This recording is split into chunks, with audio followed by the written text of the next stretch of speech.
locked away for God, the secret power of the Poor Clares' radical isolation. They have no money, no possessions, and no freedom. For 800 years, the Poor Clares have locked themselves behind walls, willingly abandoning the world. Why? Because they know the shocking secret. The only way to gain everything is to give up absolutely everything. This is the life behind the grills. The enclosed life, a spiritual enigma. In a world defined by connectivity, speed, and relentless acquisition, there exists a profound and enduring paradox, a spiritual life defined by absolute enclosure and absolute poverty. This is the life of the Poor Clares, the Order of St. Clare, OSE, a contemplative community of women who have deliberately chosen a radical and total withdrawal from the world for nearly 8 centuries. Their very existence poses a fundamental question to modern society. What is the purpose of complete, radical isolation? Is it a form of societal retreat, or is it a hidden, powerful form of spiritual engagement? The Poor Clares adhere to 2 vows, so extreme that they stand in stark contrast to nearly every other religious order: the vow of absolute poverty, prohibiting the ownership of common property, and the vow of perpetual enclosure, strictly prohibiting them from leaving the monastery walls. The fascination surrounding the Poor Clares is immense, yet often misunderstood. To the outside world, their life seems a continuous, agonizing sacrifice, a life spent behind walls, reliant entirely on charity, devoid of personal comfort. Our objective, however, is to move past the sensationalism of sacrifice and delve into the verifiable historical and theological rationale. We are committed to proving that this life is not an evasion, but an intentional, rigorous, and spiritually rich mission, born from the deepest convictions of the Christian faith.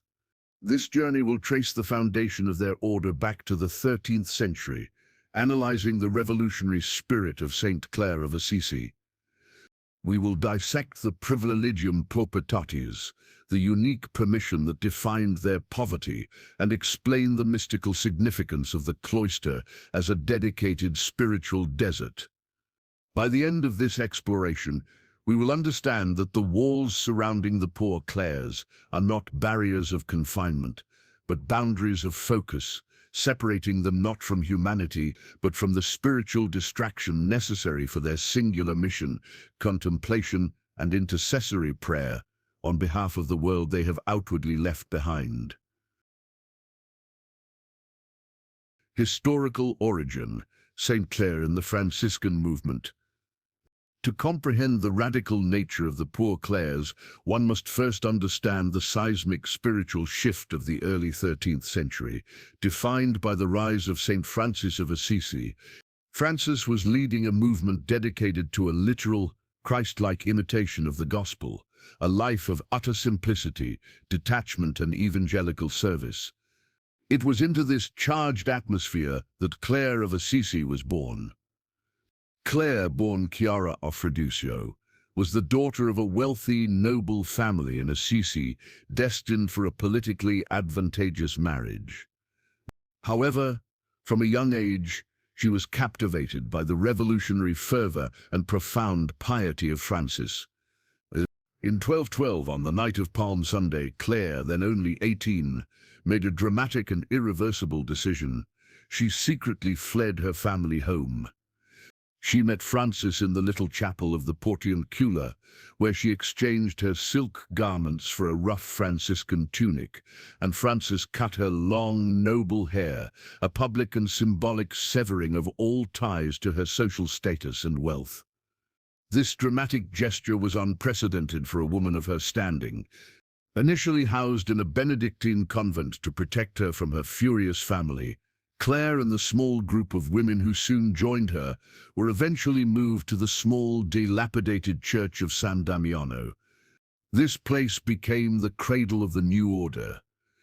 Clare refused to be placed under a pre-existing monastic rule. She intended her community to be a direct female counterpart to the male Franciscans, dedicated not just to individual poverty, but to corporate poverty. Clare was a pioneer, establishing a form of female religious life never before seen in the church. While most contemplative women's orders held property communally to ensure stability, Clare insisted on absolute reliance on divine providence.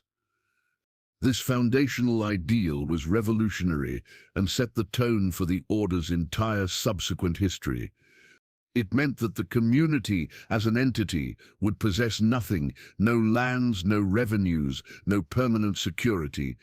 This uncompromising stance formed the very DNA of the Poor Clares, placing them in a perpetual state of spiritual dependence on God and the voluntary charity of the world.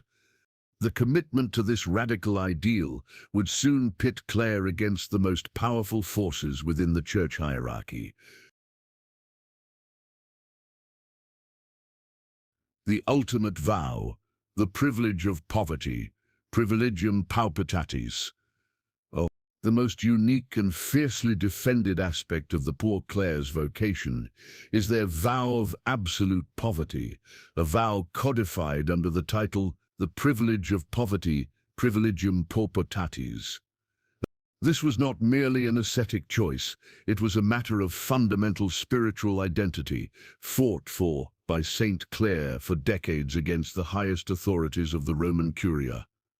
In the 13th century, the established custom for female religious orders required them to hold communal property lands, endowments and fixed revenues to guarantee their subsistence, security and honor. The church hierarchy viewed this as a necessary protection for women who could not roam freely to beg like the male friars. However, Clare saw this stability as a spiritual compromise, a tether to the very world Francis had called them to reject. She argued that true evangelical poverty meant possessing nothing, either individually or communally. Their sole reliance must be on the daily intervention of Jesus God. Clare spent much of her adult life battling successive popes, including Gregory IX and Innocent IV, who repeatedly tried to impose rules that mandated the acceptance of possessions. Clare resisted with extraordinary spiritual tenacity, writing fiercely that the privilege of having no possessions, privilegium paupitatis, was the very grace and distinction of her order. It was only on her deathbed, in 1253, that Pope Innocent V finally and formally approved her rule, which enshrined the radical prohibition against any form of corporate ownership. This victory was a theological landmark, granting the Poor Clares a unique status within the Church. The implication of this privilege is monumental. Every single day, the nuns are forced to renew their absolute trust in Providence. There is no treasury, no rainy day fund, no investment portfolio. Their food, clothing and shelter depend entirely on the voluntary alms and the generosity of the surrounding community. This relentless, active poverty forces them into a continuous state of prayer and radical spiritual freedom, modeling the life of Christ more closely than any other order in existence. The enclosure and its theological significance. If the vow of absolute poverty defines the economic independence of the Poor Clares, the commitment to perpetual enclosure defines their physical and spiritual relationship with the world. The term enclosure refers to the strict monastic boundary, often physically symbolized by high walls, locked gates, and grilles cloister, which prevent the nuns from leaving and severely restricts their contact with the outside world. The strictness of this enclosure is often misinterpreted as punishment or as a fearful retreat. However, the Poor Clares view the enclosure not as a prison, but as a sacred frontier, a deliberate choice to create a spiritual desert within the walls of the convent.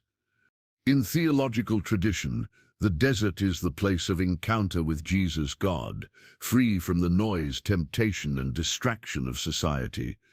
By locking the gates, The nuns are asserting control over their environment, ensuring that the primary focus of their existence is uninterrupted contemplation. The purpose of this enclosure is threefold. First, it protects the concentration necessary for continuous prayer. Second, it acts as a form of total renunciation of the world's passing vanities, symbolizing the nuns' commitment to seeking the eternal. Third, and most importantly, the enclosure facilitates their mission as intercessors. The nuns view their isolation as an act of profound solidarity. By sacrificing their physical freedom and comfort, they dedicate their concentrated spiritual energy to praying for the very world they are separated from, for the sick, the marginalized, and for the moral and spiritual health of humanity. This commitment to enclosure is so radical that nuns may only leave the premises in cases of extreme medical emergency or fire. All contact with family, friends, and visitors occurs through the locutorium, visiting parlor, separated by a double grille. This physical sacrifice is seen not as a loss, but as an offering. The sisters consider themselves prisoners of Jesus Christ, believing that their life, constrained by these visible boundaries, becomes a perpetual prayer that supports the spiritual battles of those outside the walls. The daily life, work, silence, and prayer. The life within the cloister walls of the Poor Clares is governed by a rigorous spiritual discipline and a finely tuned schedule designed to maximize contemplation and minimize distraction. This daily rhythm is the practical embodiment of their vows of poverty and enclosure. The day revolves around the Liturgy of the Hours, the official daily prayer of the Church, which the nuns chant communally. Their routine is demanding, often beginning well before dawn, sometimes as early as midnight, for the singing of the first office. This pattern of prayer, waking, praying, working, and praying again, fills the hours, ensuring that the work of the day is sanctified and that the community's focus remains perpetually fixed on the divine. Integral to their life is the commitment to silence. Beyond the times dedicated to communal singing or necessary administrative communication, the grand silence is observed, particularly overnight. Silence is not emptiness, it is a spiritual tool intended to create an interior space where the voice of Jesus God can be heard above the noise of the world. It is through silence that the contemplatives develop the profound interiority necessary for their vocation. Despite their enclosure, the nuns are required to work. Their labor, however, is not a means of accumulating wealth, but a necessary function of their vow of poverty. Since they possess no revenue, they must earn their daily bread through modest labor, such as baking altar breads, hosts for local parishes, sewing priestly vestments, or creating religious crafts. This work is often performed in silence or accompanied by spiritual reading, ensuring that even manual labor remains an extension of their prayer life. The strict structure of their daily schedule, a precise alternation between communal prayer, private contemplation, manual labor, and spiritual reading, is the mechanism by which the Poor Clares transform their radical physical detachment into a continuous, active spiritual service for the world. The nuns' position, spiritual guardians of the world. The ultimate paradox of the Poor Clares' life is that their radical withdrawal is intended as a radical engagement with the spiritual welfare. They view their enclosure not as a retreat from suffering, but as the most effective position from which to combat spiritual evil and support humanity through intercessory prayer. This is the core theological justification for their sacrifices. The contemplative life is rooted in the belief that spiritual work, prayer, penance, and contemplation is the most potent form of action. From the quiet of the cloister, the nuns engage in the continuous work of Jesus God. They dedicate their entire beings to pleading for mercy, offering thanks, and making reparation for the sins of the world. The enclosure transforms the monastery into a spiritual fortress, where concentrated spiritual energy is perpetually focused outward. When a person outside the walls faces illness, despair, or moral challenge, the nuns believe their sustained prayer directly intervenes in the spiritual causality of that struggle. The nuns consider themselves to be the spiritual lungs or the heart of the church. Just as the lungs silently purify the blood necessary to sustain the body, the cloistered sisters silently purify the spiritual atmosphere necessary to sustain the church's active ministry, the work of priests, missionaries, and teachers. They are the unseen foundation upon which the visible apostolate rests. Furthermore, the physical penance and sacrifices undertaken by the sisters, such as prolonged fasting, wearing coarse clothing, or enduring discomfort, are not acts of self-punishment, but acts of vicarious suffering.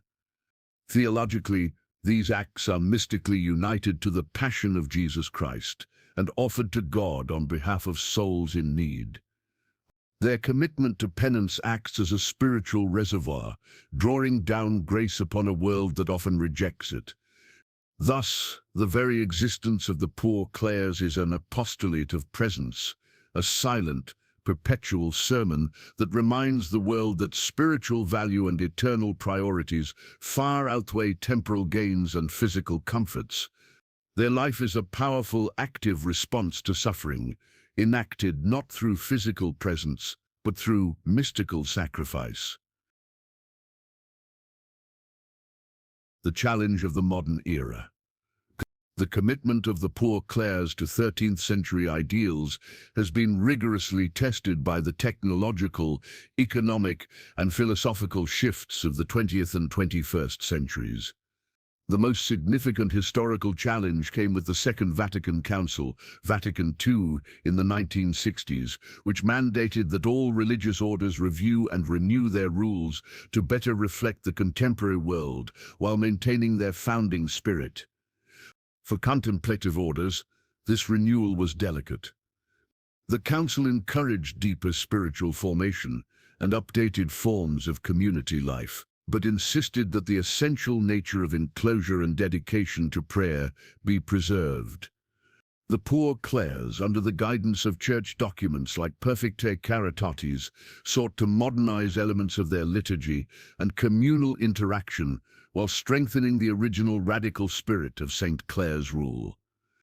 They were required to distinguish between essential spiritual practices and non-essential cultural customs. Economically, maintaining the privilege of poverty in a globalized, regulated economy presents immense difficulties. How does a monastery reliant solely on alms pay utility bills, complex insurance premiums, and cover healthcare costs? The nuns must engage in small-scale industries, such as making altar breads or fine needlework, but these activities must strictly serve only their subsistence, not the accumulation of capital. The temptation to accept large endowments that would compromise the privilegium paupertatis remains a constant, spiritual battle, often requiring great creativity and spiritual fortitude to remain afloat while adhering to their foundational vow of absolute trust in Jesus God. The intrusion of technology represents another critical boundary. While the internet and telephones are often necessary for essential communication, such as arranging medical appointments or contacting spiritual directors, their use is heavily regulated. The sisters are prohibited from using such tools in a way that would compromise the interior peace or the solitude necessary for contemplation. Technology is treated as a necessary evil for external contact, never as a tool for personal enrichment or distraction. This continuous, conscious resistance to the surrounding world's norms underscores the enduring and intentional radicalism of the Poor Clares' vocation in the modern age. Part 8. Different branches. Poor Clares and Reformed Clares. While all women adhering to the rule of St. Clare are collectively referred to as Poor Clares, The centuries have seen the emergence of several distinct branches, each characterized by slightly different interpretations of the original severity, often resulting from historical reforms. These different expressions illustrate the complexity of maintaining radical spirituality over time. The core group remains the original rule Poor Clares, OSC, who strive to maintain the rigor established by St. Clare and approved in 1253, focusing intensely on the prohibition of corporate property. However, the most famous historical split occurred with the Colettine Poor Clares in the 15th century, stemming from the reforms led by St. Colette of Corbie. Colette sought to return the order to a stricter observance of fasting, silence and penance, feeling that some convents had become lax in the intervening centuries. Colettine Clares are known for their enhanced rigor and even stricter interpretation of the enclosure and communal life. Later in the 16th century, the Capuchin Poor Clares emerged, paralleling the severe reform movement of the Capuchin male friars. This branch emphasized an extremely ascetic life, often incorporating deeper penitential practices and even greater simplicity in their housing and habits.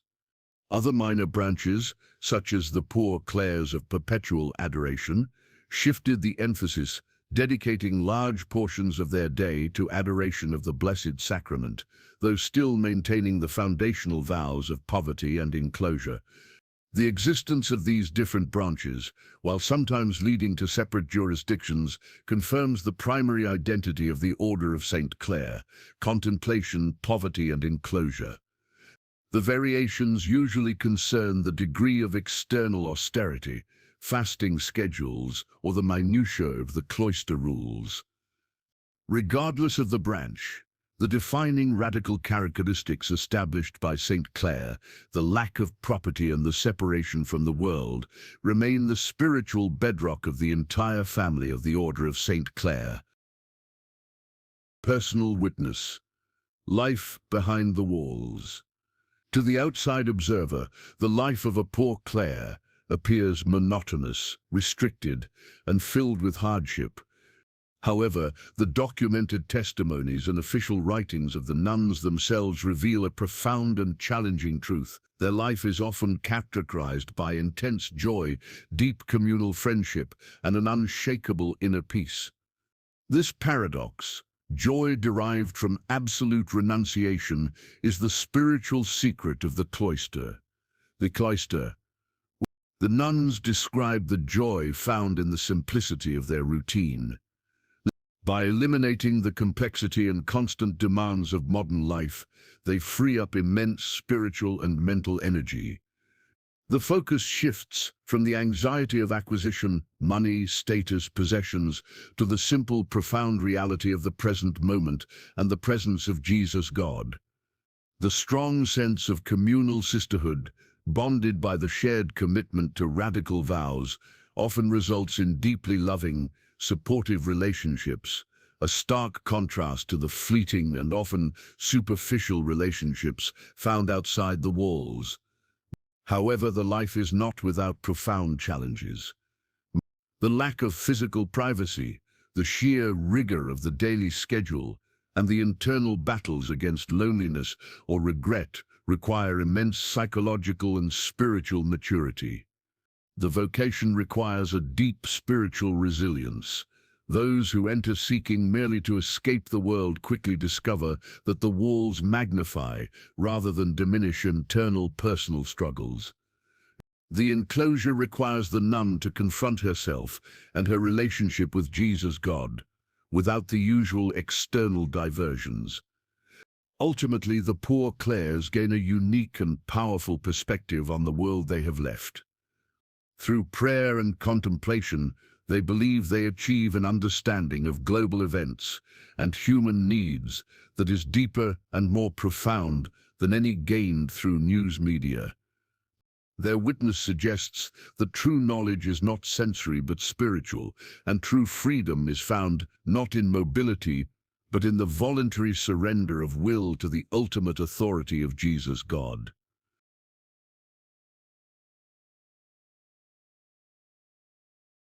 The significance of radical life. The Order of St. Clare stands today as a powerful and visible sign of contradiction to the prevailing ethos of the modern world. Their enduring commitment to the privilege of poverty and perpetual enclosure offers a necessary radical challenge to materialism, individualism, and secularism. We have traced their foundation from the fierce evangelical spirit of St. Clare of Assisi through their decades-long theological battle to maintain absolute non-possession and across the centuries of spiritual discipline that defines their hidden existence. We have confirmed that their withdrawal is not passive, but a deliberate, active choice to place spiritual service above all other forms of apostolate, dedicating their lives to being the unseen intercessors for humanity. The significance of the Poor Clares' radical life endures because their sacrifice demonstrates that ultimate human flourishing is achieved through total detachment. Their life is a constant, silent testament that true freedom is found in the surrender of physical liberties and material comforts, leading to an interior freedom that the outside world can rarely grasp. The Poor Clares continue to guard the precious theological truth that the spiritual is more real than the material. They serve as an essential, unwavering spiritual foundation for the entire Christian Church, proving that the deepest and most enduring forms of action are often those conducted in silence, behind walls, rooted in absolute poverty, and fueled by an unending, confident faith in divine providence. Their enduring presence is a perpetual challenge and a perpetual source of grace for the world.